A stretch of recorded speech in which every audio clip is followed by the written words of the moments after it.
Nze lujja omulungi atwaba okwetoola ensi yonna mugamba mutya mwebale kuba nti mugoberera vidiyo zaffe ez'enjawulo. Mwendo tuline Martin Nkoyoyo, omuyimbi wammwe abasinga gwe mumanyi nga Yoyo, azze okubeera nga tunyumyamuko ebigambo kimu bibiri bisatu, naye nga mu byo tugenda kuba nga tunyumya ku gufo, wenjogera ogufo mba ntegeeza obunene bw'ekintu oba bw'ekifo kye yafunye mu UPRS, nga we twogerera essaawa eno ye chairman wa board ya UPRS. Ajja kuba tuyisamu ku bammemba abapya oba abakadde, ajja kuba nga tunyumyamuko ku UPRS n'emirimu gyayo, then kwe tujja okuba tugatya n'emboozi zaffe ezijja tutuusa ku ekyo. Naye nga Yoyo nsanyusa okukulabako. Nange okusinkana ssebo. Ebbanga libadde ddene. Ebbanga libaddewo byaddala. Oli otya? Wendi Yoyo. Webale kwekuuma ng'oli mulamu. Amiina. Naye webale kwekuuma. Amiina. Mukama w'amaanyi. Ng'olabika bulungi. Anti kivudde nkwebazizza okwekuuma ng'oli mulamu, naye nonneebaza okwekuuma nga ndi mulamu. Anti okyasobola okubeera omulamu, omulwadde oba omulamu. Omulwadde taba mulamu, omulwadde aba mulwadde. Naye ate era okyasobola wasiibye otya ssebo? Bw'oddamu nti twasiibye bulungi ng'oli mulwadde oba okoze ensobi. Naye bali nti abantu bakimanyira bwe batyo. Eyo nsobi, era nze bw'ombuuza nga nalwaddemu kugamba ndi mukosefu twekyokiwulo oluusi nga abantu bakyogera olwo tabeera mulamu. Naye mukama mulungi nti ndi mulamu.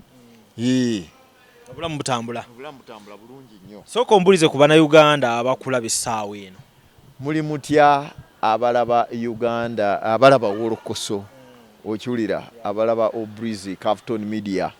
muli mutya mwenna mwebale kwekuuma nga muli balamu, kubanga era atali mulamu tali eyo tatulaba kati. Mwebale kwebeereramu ne mwekuuma nga muli balamu. Naye ndi musanyufu ate okubeerako wano leero ne tuddamu ate tuwayeemu. Yoyo musically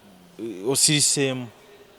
njagala ompe ensonga kuba wali emabega ebbanga eriyise wali osimbudde ng'ennyimba zitambula, naye ngenda okulaba ng'owummuddemuko. Ovunaanyizibwa oluusi butuyinga kugamba nina obuvunaanyizibwa obungi bwa njawulo bwe mbadde nkwasaganya.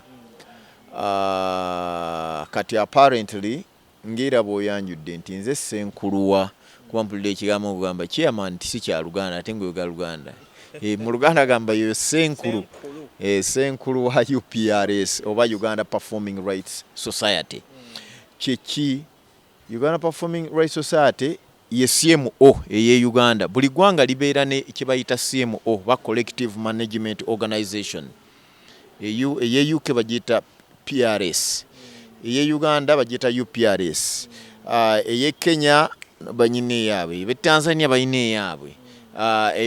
Waliwo mu America BMI. Kugamba buli ggwanga wabeerawo ekitongole ekisolooza copyright.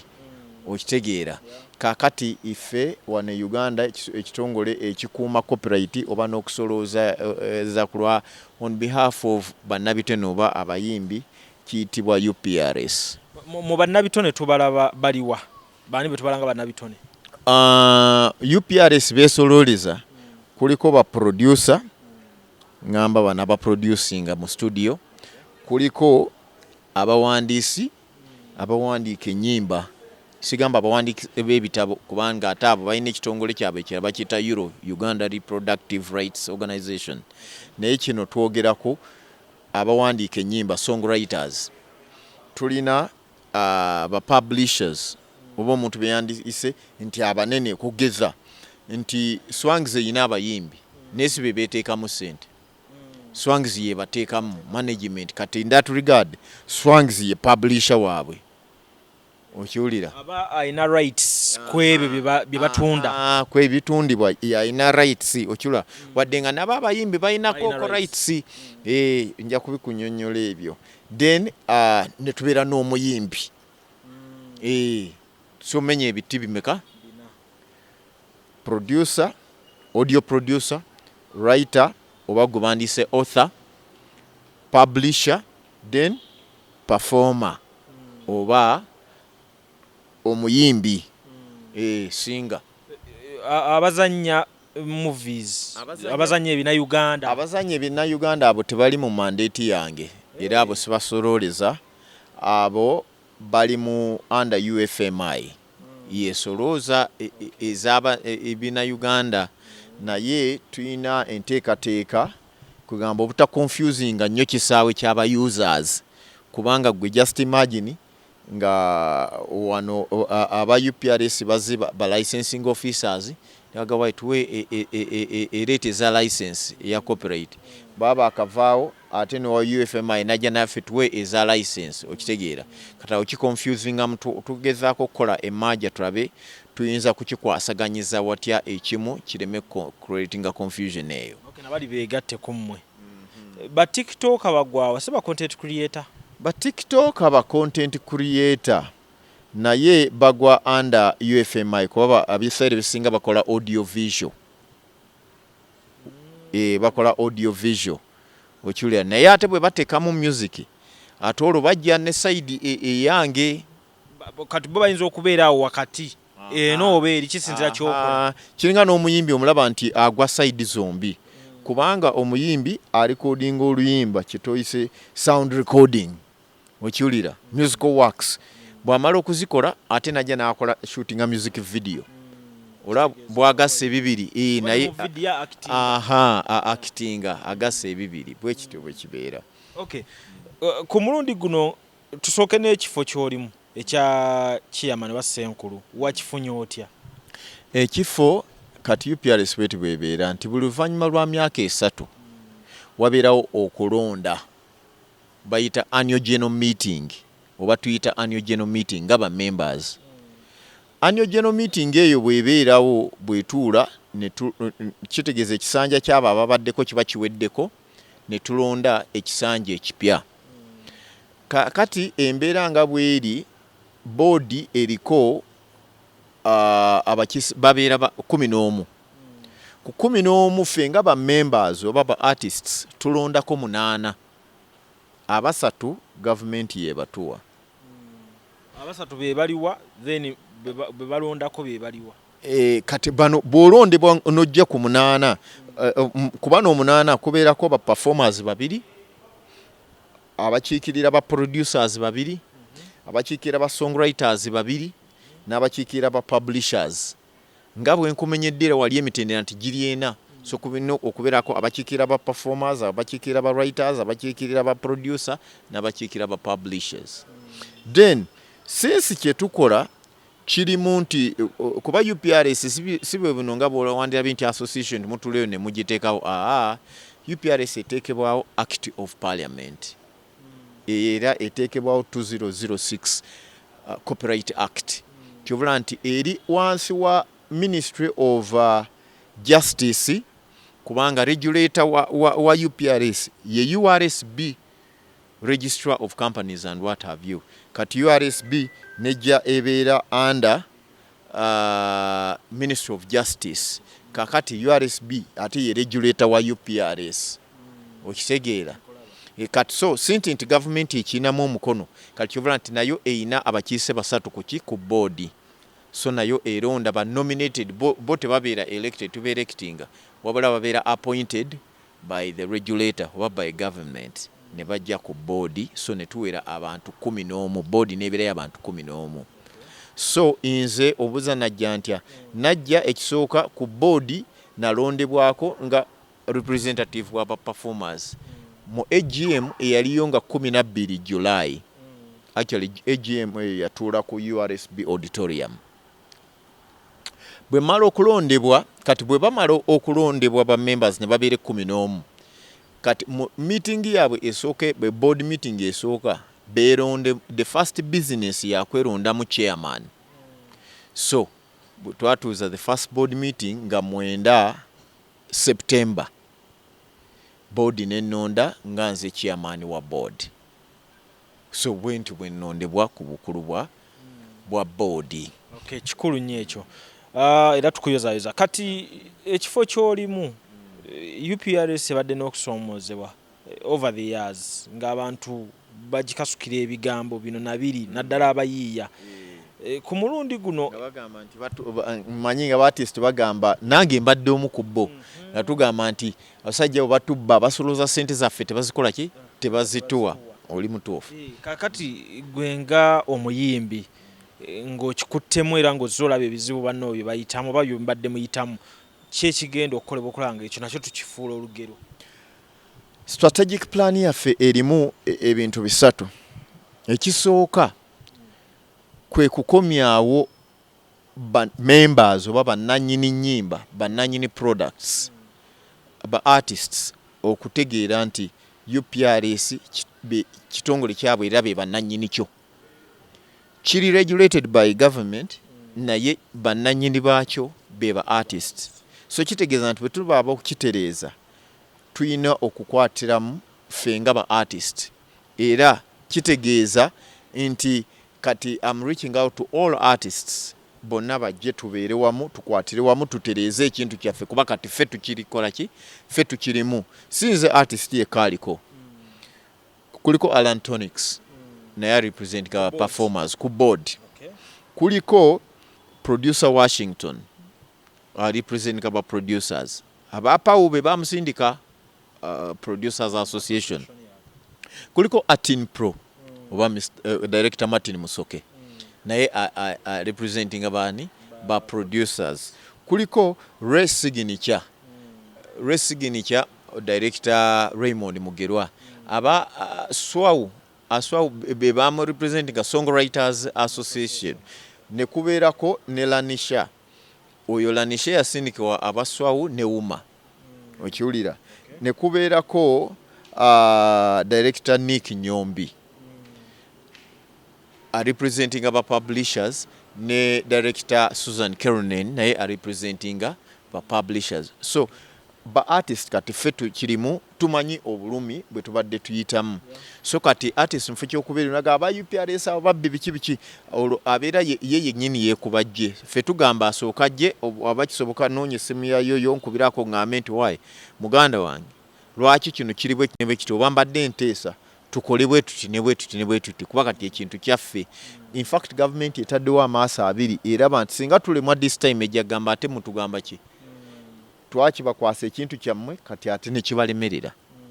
so kati ngamba nteesa nti ba artist basooke bagire tuwuninga ekintu tusalira omu amagezi okukitereeza. Ekyokubiri strategic plan yaffe erimu okutereeza governance and transparency ebintu ebiri obwerufu okyakuba ba artist tebasanyuka nga bawulira nti abasajja abali eyo si bayimbi nebye batwala essente zaabwe okiwulira so yensonga lwaki ngambye nti ekyokubiri strategic plan yaffe yakutereeza governance and transparency then ekyokubiri kyakwengeginga ba stakeholders abalala oba ba users nabo tubabulire nti ate tuli tebatulaba nga balabe okiwulira bwe tujja ne tugamba kubanga mandate ya UPRS egamba nti licensing oba solooza buli akozesa music for commercial purposes nti bwe nzija ne ngamba nti TV tosobola kubeerawo nga toyina music okiwulira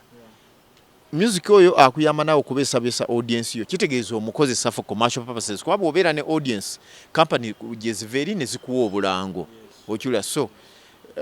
bwe tujje ntugamba nti tuweeyo license tetulanga balabe wabula tuula butuuzi naffe tugambe nti kasente kamusabe kangi tukoze tutya tufune meeting ground kyekimu n'ow'ebbaala kuba ebbaala tusobola kubeerayo nga teri mu music okiwulira naye twagala tucreatingewo enkolagana eyo stakeholder engagement kubanga ebifo bye tusoloozaamu tusolooza ku TV ku radio mu bbaala mu woteeri mu zigadeni mu nnyonyi buli wantu ewayita works zammwe musoloozaawo naye nga bali bazikozesa for commercial purposes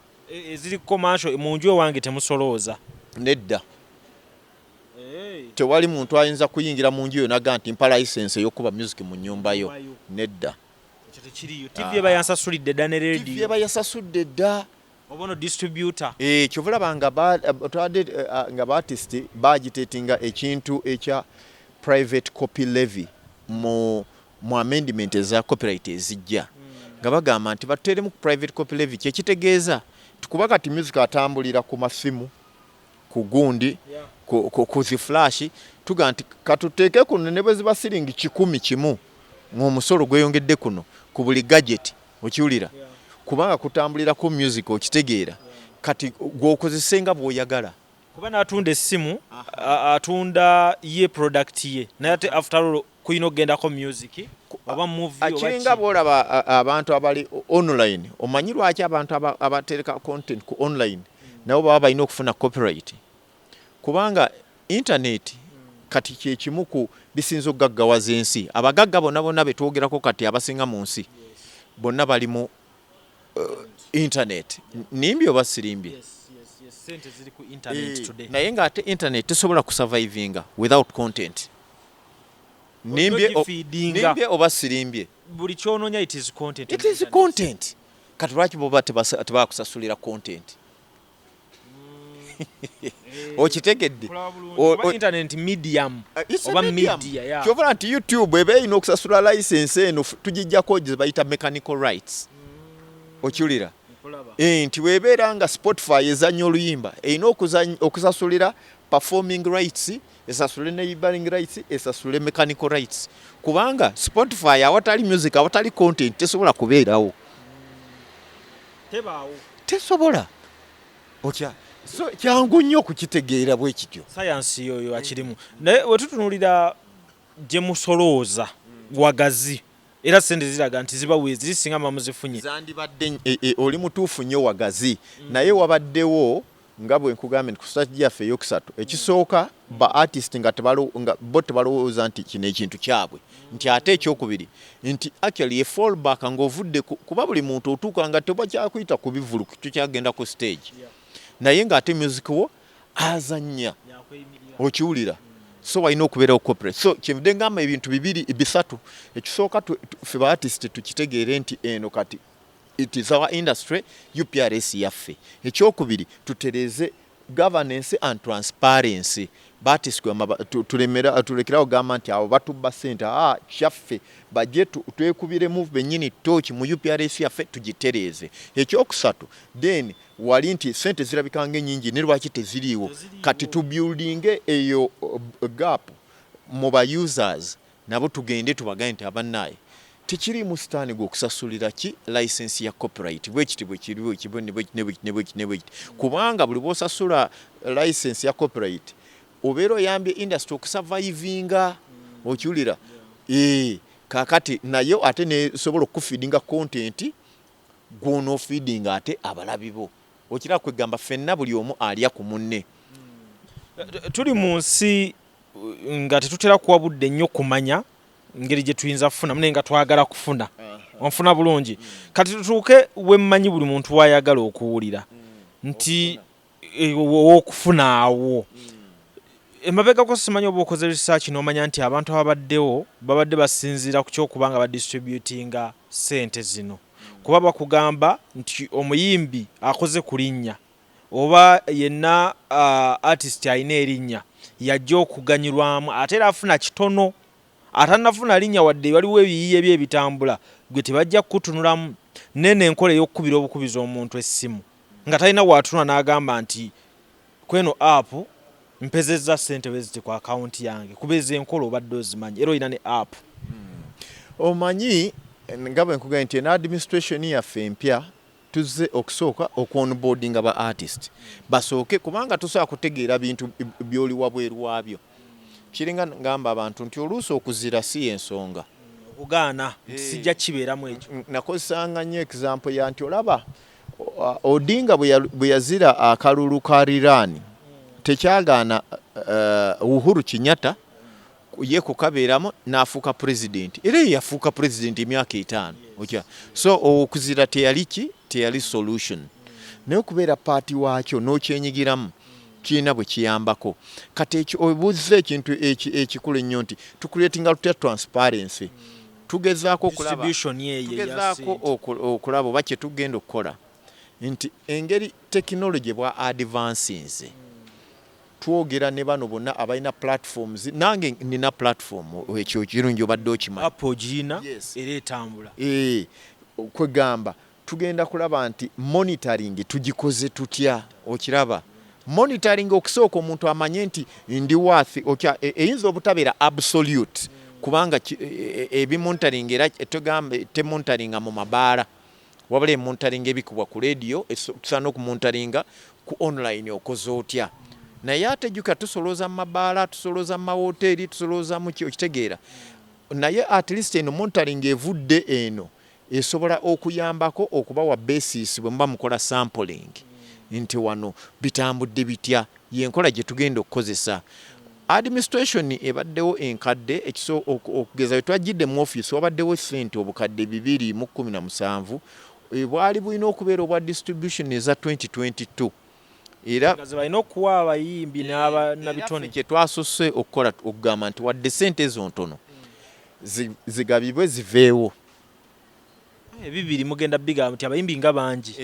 kituufu era nja okubula ekyo kyakoleddwa abantu bafunye abamu akasente katono 10,000 20,000 4,000 naye kwega kisingako okuzigaba kubanga mandate ya nti distribute than okuzeesibako ne mugamba ntono kati bantu buli bwe zibeeraawo nga zifuna amakubo okiwulira kati twagadde kugwa mu kakubo kaffe ate kuziwa makubo zigende eri ba rights owners okitegeera kakati bwe tuva ku ekyo nti way forward tutereezezza tutya tubeere nti tetugaba miliyoni 2 tugambe tusimbukira wakiri mu kawumbi okugamba nti kati ketugenda okugaba naye ate era ekyokulala it is not nti omuyimbi munene wabula jjukira bwe tuba tusolooza eno license egabibwa ku works eziri in use so kitegeeza kitegeeza nti omuyimbi naye weerwaneko okulaba nti waakawo atambula kuba tojja ku recordinga luyimba gwe just osirike mu njoga nange ndi muyimbi nakola oluyimba kati nange bampe oluyimba kubanga bana abasasula oba radio oba TV oba hoteli oba bbaala oba ki basasulira waako oyo gwe bakozesa so tebasasulira waaka gwe weeterekera mu nnyumba so kitegeeza buli muntu alina okwerwanako wali mu distribution tujja kusinziira ku music abadde akola atya okiwulira era asinga okukola ennyo yasinga okuganyulwa ekyo ne mu mateeka ga bayibuli bwekiri tekyetaaga kunnyonnyola kitegeerekeka njagala tutunulira abayimbi abalina ku mannya naddala nga waliwo n'abamu abaali bavuddeyoko ne bagamba nti nze sente sikyazeetaaga bakuwa 10,000 bakuwa 20,000 ngalaba tali worth that oluvannyuma olw'omwaka mulamba nga tebigatta bulungi oli mutuufu nnyo era nange ndi omu ku bo abadde bagamba nti naye bwe mbanga music wange kwe ngenda okusurvivingira nga bampa 20,000 omwaka mulamba kati jjukira kati bagenza okugaba zino wadde bayise emyaka 4 oba 5 tewali distribution okitegeera ebibiri ebiriwo bibamaze emyaka 5 zibadde za 2022 kakati kitegeeza ani abadde ku omuwanika abadde ani yoyo si muwanika kiringa bwoba otunula gavumenti yonna nti eriwo okiwulira naye saagala kuddaawo saagala tudde ku bibadde biremye okukola tubeere tuconcentrating okwo njagala tuconcentratinga ku bye tusobola okukola okutujja ku step eyo okweyonga okudda mu maaso era kyobula nga ntandikidde ku bintu 3 nja kubyesibako ekisooka nti ffe ba artist ayina erinnya n'atalina kusobola kutegeera nti UPRS ffe bannannyini baayo ekyokubiri nti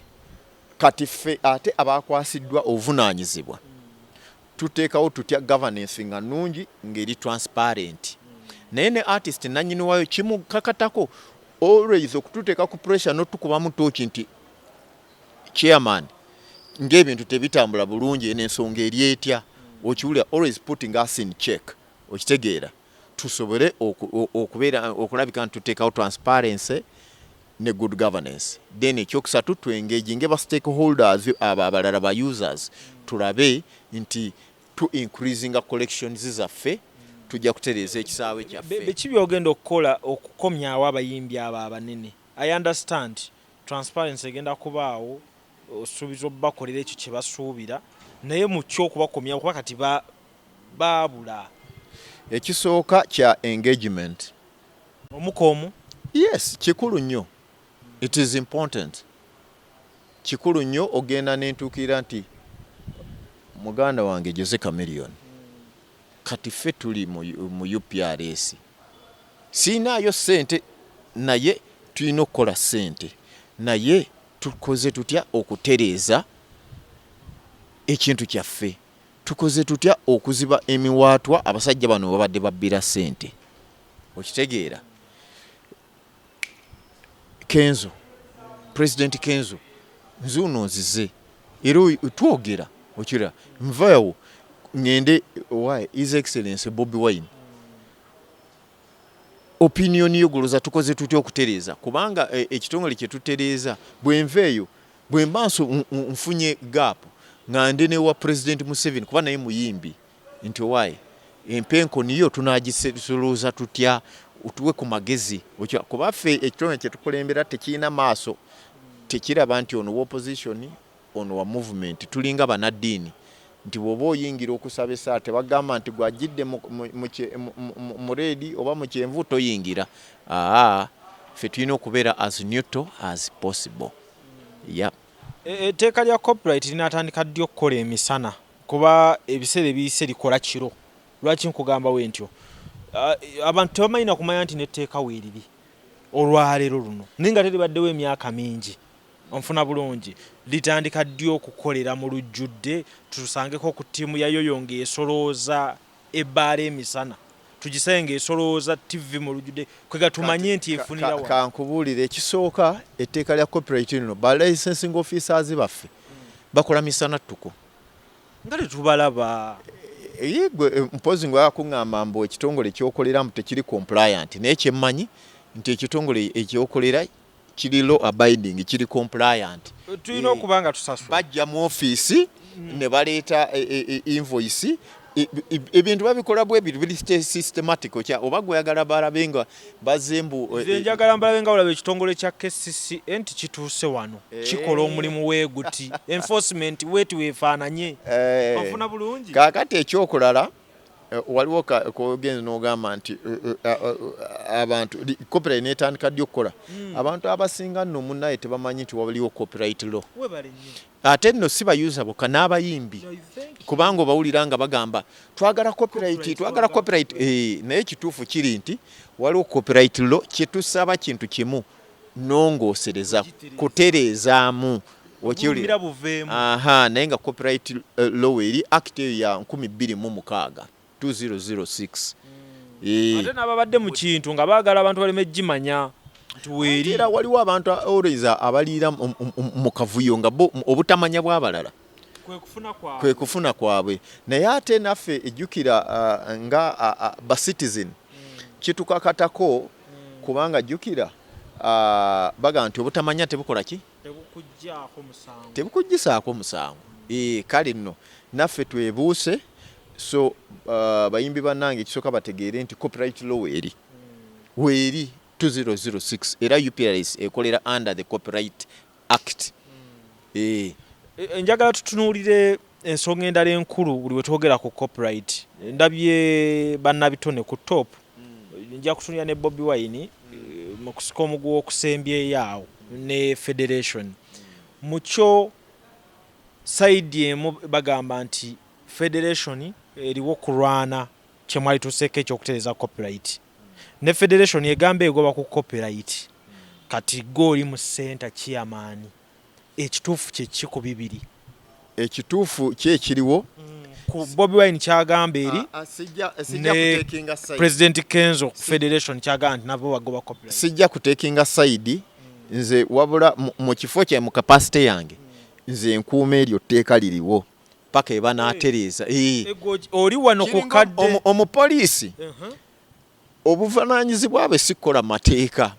ye obuvunaanyizibwa bwe kukwasiza amateeka agakola ki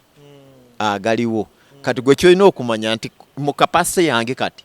nze nkwasisa tteeka lya copyright nga oli wano wakati wano ekiriwo kyogenda nakyo kyekiriwo kati okiwulira olinganga omuntu abeera mu office assistant oba mu office zino zetukoleramu ne bakyusa boss waggulu abakozi ne bagenda ne boss omupya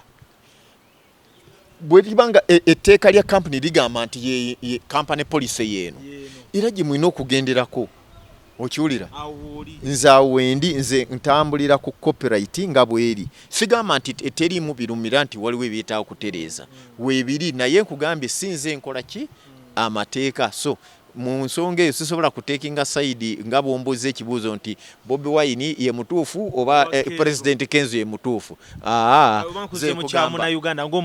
ng'omunauganda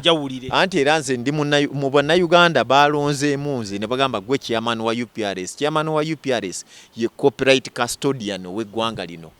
yoyo abantu bajja kwagala okufuna ku ndowooza yo ku ngeri Bobi Wine gyalaba ebintu ku copyright ne Kenzo gyalaba ebintu ku copyright kakati anti bwe naatekinga sides ojja kuba onzigyeko bwa chairman kubanga buli omu alina kuddukira wange kiringa omulamuzi ye bw'aba ali wali mu kaguli tatekinga side yalinda bulinzi aleeta omusango n'agamba oke gundi bakuwawabidde gwe weewozaako otya